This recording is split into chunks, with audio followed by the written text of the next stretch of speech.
read through Act 1 this afternoon and Act 2 this evening. Actors Theatre helped me, as a young Kentuckian, find my writing life. With any interesting writer, this writer has a voice. In Louisville, it really felt like you were celebrating worldwide the idea of playwriting. They wanted to actually look at newness and innovation and rough edges. And they weren't there to buy the play. It wasn't like a marketplace. They were there to promote and understand new writers. Actors Theatre is an amazing magnet for talent.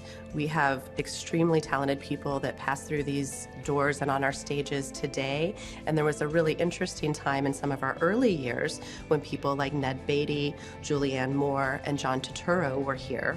Other names would include Marcia Norman, Ken Jenkins, Mary McDonnell, Holly Hunter, and of course Susan Kingsley. In A Weekend Near Madison, I played a character named Vanessa, and she was a lesbian feminist singer. She was salt of the earth, very direct. Nothing seemed to make her nervous, not even me. She was just a rock during a period of time when that was a wonderful thing for us. This is not a fad. Women have been so oppressed for so long that nothing's going to change if we keep sleeping with our oppressors. I'm sorry, you guys, but it's true. At the time when I played Vanessa, Vanessa made perfect sense to me, did not seem particularly progressive, just sort of full of life and ideas and on the cutting edge of new ideas. Okay, just look at sex. The only way to really get off is to submit. I mean, there has to be an element of that, of letting go, you know, for it to work. So you're letting go with the people who are keeping you down. And if it is one of those rare cases where the guy isn't a jerk and he really cares about who you are and what you think and what you feel and what you dream, then it's even harder, because if the guy is that sensitive, then he's got to be really messed up. Vanessa's history was that in college, she and Jimmy, Randy's character, were boyfriend and girlfriend. So there was a personal history built into Jimmy and Vanessa that was something that Randy and I also were tapping into in the playing of the roles. David and Dodie and I have this past together. We've had this wonderful friendship that's meant a lot to all of us, and it seemed like it'd be a better idea to conceive a child with a friend.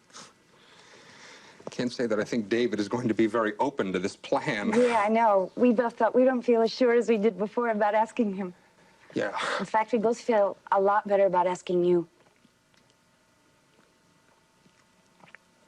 What?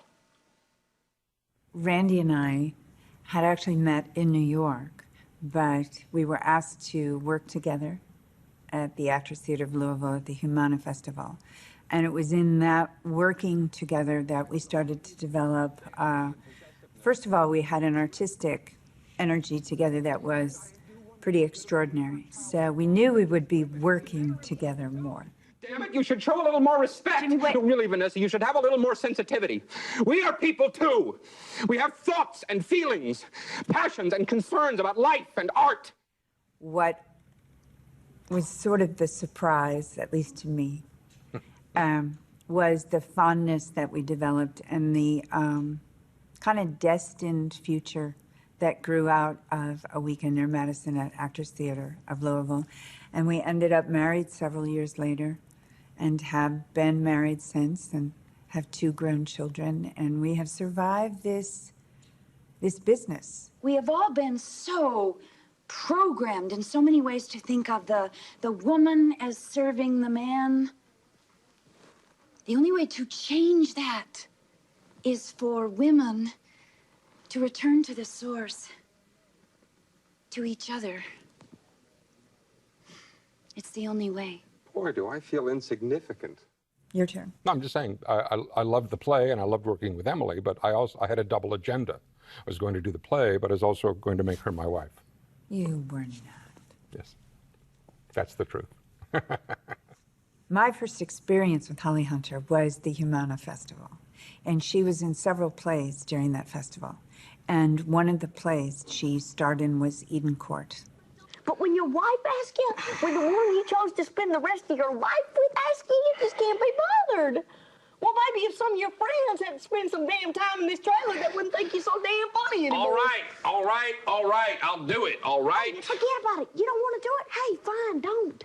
That's the thanks I get for showing interest. An interest in what? Arguing? An interest in you and your interest. Here was a young woman who probably had an age range of about 15 years. She really literally could have played 16. She could have played 30. And she had a kind of presence on stage and a kind of intelligence that was extraordinary.